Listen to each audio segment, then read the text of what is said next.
안녕하세요. 당신만을 위한 딥 다이브입니다. 오늘은 당신이 보내주신 그 비즈니스 모델 분석이랑 성장 기업 가치 평가 관련 자료들 이걸 좀 깊게 파고들어 볼까 합니다. 네, 그래서 이번 딥 다이브의 미션은 명확하죠. 기업 전략 짜는 도구들 있잖아요. 수엇, VRIO, 비즈니스 모델 캔버스 같은 거. 이런 것들의 핵심을 좀 짚어보고요. 특히 그 미래 예측이 좀 어려운 성장 기업들, 이런 기업 가치를 어떻게 좀 더 현실적으로 볼 수 있을까? DCF의 한계점 하고 또 실물 옵션이라는 개념의 가능성, 여기까지 알아보는 겁니다. 자, 그럼 바로 시작해 볼까요? 먼저 기업들이 자기 위치를 파악하는 방법인데요. 수엇 분석, 이건 당신도 아마 익숙하실 거예요. 내부의 강점, 약점, 그리고 외부 환경의 기회랑 위협, 이걸 분석해서 전략 짜는 기본 틀이잖아요. 근데 이걸 좀 어떻게 더 깊이 있게 쓸 수 있을까요? 여기서 보내주신 자료 중에 VRIO 분석 부분이 되게 흥미롭더라고요.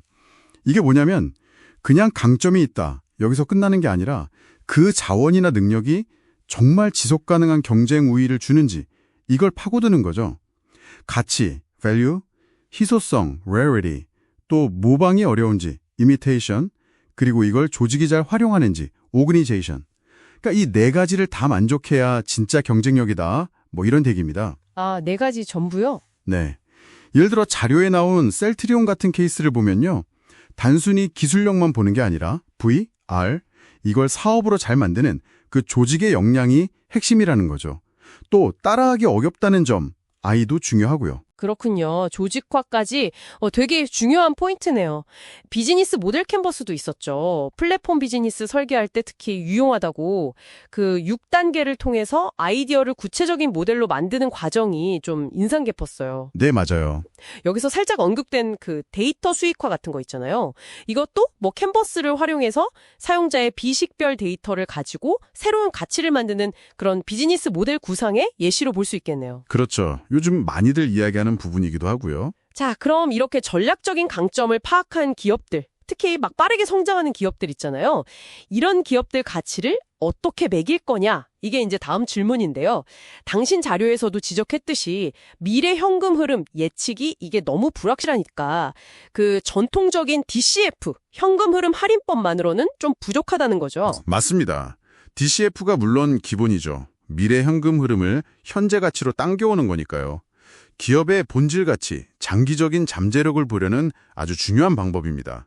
근데 문제는 미래 예측에는 가정이 너무 많이 들어가요. 특히 성장 기업은 변동성이 워낙 크니까 작은 예측 오차가 나중에 결과에 엄청 큰 영향을 줄 수 있거든요. 그렇죠. 네. 그리고 또 그 할인율로 쓰는 가중평균 자본 비용, WACC라고 하죠. 이걸 어떻게 설정하느냐에 따라서도 가치 평가 결과가 크게 달라지고요.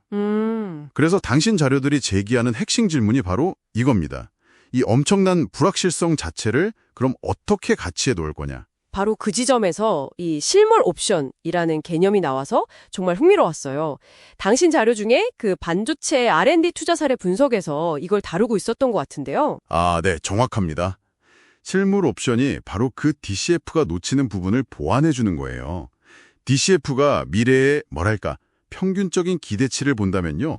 실물 옵션은 미래 상황이 바뀌는 거에 따라서 유연하게 대응할 수 있는 선택권의 가치를 평가하는 겁니다.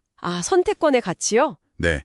예를 들어 투자를 좀 미룰 수도 있고 아니면 더 확장할 수도 있고 상황이 안 좋으면 축소하거나 아예 포기할 수도 있잖아요.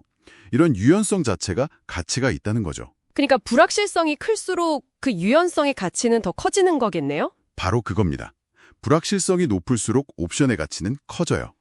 그래서 보내주신 그 반도체 R&D 사례 같은 경우 당장 수익은 불확실해도 연구는 계속하면서 시장 상황을 보고 투자 규모를 조절할 수 있는 옵션이 있잖아요.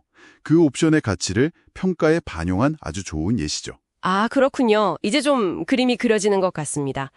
자, 그렇다면 오늘 우리가 쭉 살펴본 이 내용들, 당신이 얻어가실 수 있는 핵심은 뭘까요? 수엇, VRIO, 캔버스 같은 도구들로 기업의 현재 상태랑 전략을 분석하는 것도 중요하지만 특히 미래가 불확실한 성장 기업을 볼 때는 DCF에 더해서 실물 옵션까지 통합적으로 봐야 한다.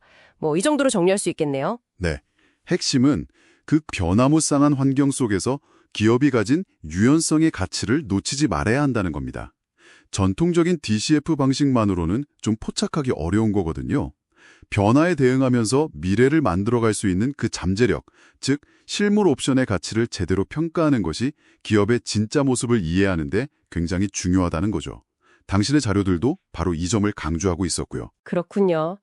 유연성의 가치. 자, 그럼 마지막으로 당신께 생각해 볼 질문 하나 던져드리고 싶습니다. 만약 어떤 기업이요, 당장의 현금 흐름은 좀 약해 보여요. 그런데 미래의 다양한 사업적인 선택을 할 수 있는 옵션을 전략적으로 굉장히 많이 가지고 있다면요. 오늘 우리가 함께 살펴본 이 관점에서 그 기업의 가치는 어떻게 다시 평가될 수 있을까요? 이 점을 한번 깊이 생각해 보시면 좋겠습니다.